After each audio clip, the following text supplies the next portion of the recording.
To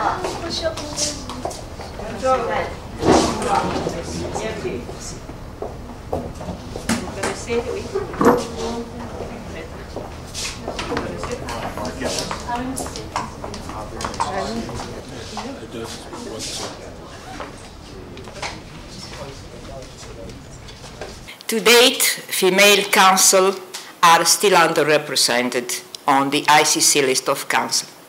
Only 18.2% of the 335 members of the list are female. In particular, the ICC recognizes the need to increase the number of female counsel from African countries, including those where the court has been operating so far. Currently, less than 4% of all members of the ICC list of counsel are women from Africa, while numerous victims, especially women, come from Africa in the proceedings currently before the ICC. This small group of female counsels is like a drop to water the desert for millions of children, women, and men who have been victims of unimaginable atrocities that deeply shock the conscience of humanity as recognized in the preamble of the Rome Statute. Up until the end of 2010, the court will give a priority to applications from qualified African female lawyers. I'm confident that this campaign will enable us to encourage as many female lawyers as possible to apply to the lists. And let me add that we will not stop here. In fact, we are also considering the possibility of expanding the campaign to other regions at a later stage. In this way, we hope to encourage female counsel from all over the world to get involved at ICC and to help advance international criminal justice. Female lawyers, and in particular young female lawyers, do not hesitate to invest your talent, your enthusiasm, your ambition for the successful mandate of the ICC. Thank you for your attention.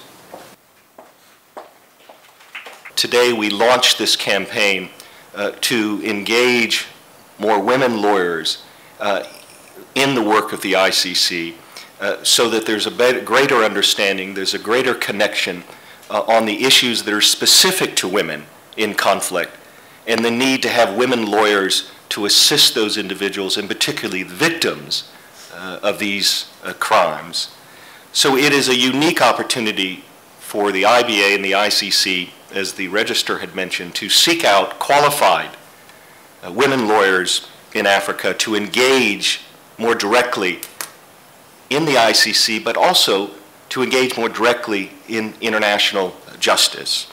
It also provides, and this is particularly of interest for the IBA, an opportunity to work with lawyers, women lawyers in the region, in increasing their own skills, to increasing their own ability to create networking, to create ability to get training, not only to assist them in engaging on these issues at the International Criminal Court, but to also to assist them in engaging on these issues at the national level.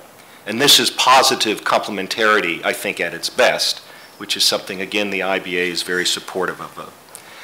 But most important for us, by increasing the number of female lawyers appearing before the ICC, I think this campaign ensures that women's voices will be heard and that women lawyers will be seen as playing this crucial and necessary role in promoting international justice.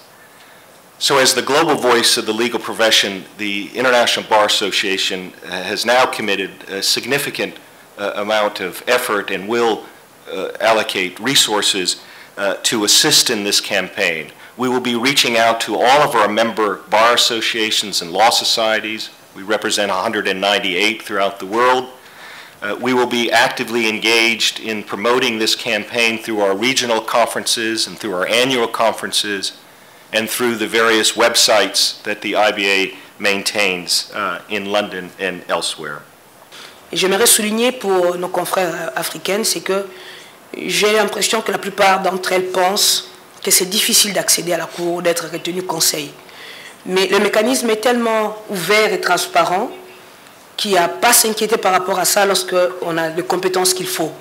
Et donc ça, c'est un point sur lequel vraiment il faut sensibiliser à outrance et permettre à tout le monde de pouvoir y accéder. J'étais retenue et donc il fallait mettre sur pied un réseau. Un réseau, donc un groupe de travail, de personnes avec qui j'allais travailler pour réunir les victimes, parce que ne parlant pas leur langue, ne parlant pas leur dialecte, n'étant pas du milieu, donc il fallait s'appuyer sur la grande famille de droits de l'homme, des activistes de droits de l'homme que j'ai rencontrés sur le terrain, qui m'ont vraiment soutenu avec la division de la MONUC. Et nous avons travaillé avec les victimes, nous avons préparé les dossiers, nous avons réuni les éléments de preuve, et j'ai mis sur pied ce petit réseau que j'ai dû former à apprendre à être vigilant sur les pièces qui devaient accompagner les demandes et tout. Et donc ça nous a pris pratiquement une année entre Kinshasa et l'Ituri. Et nous avions envoyé différents dossiers de victimes. Et 105 sera retenu.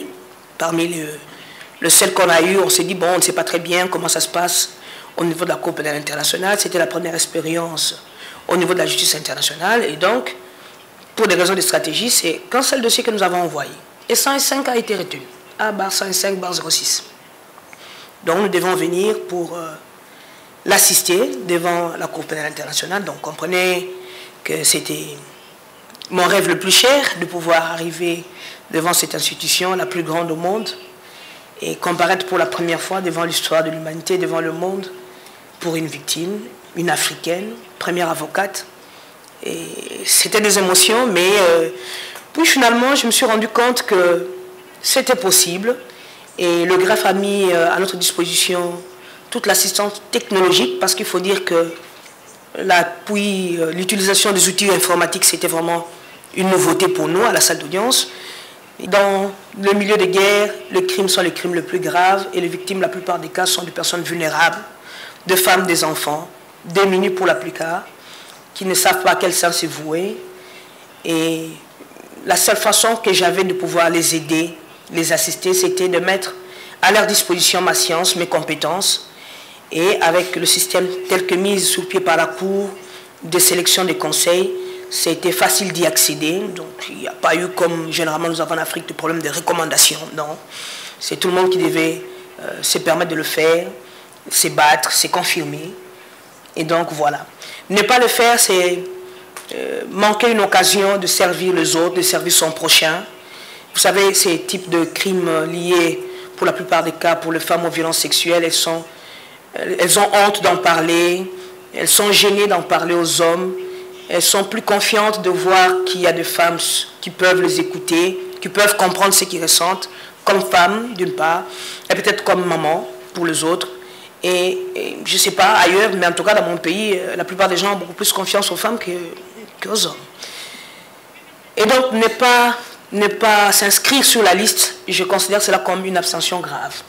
J'ai souhaité participer au lancement de cette campagne pour deux raisons essentielles.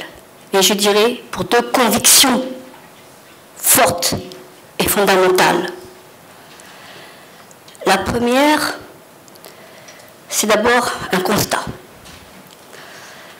La grande majorité des victimes des crimes de guerre et des crimes contre l'humanité commis à l'occasion des affaires ou des situations qui sont pendantes devant la Cour pénale internationale, la plus grande majorité sont des femmes et des enfants.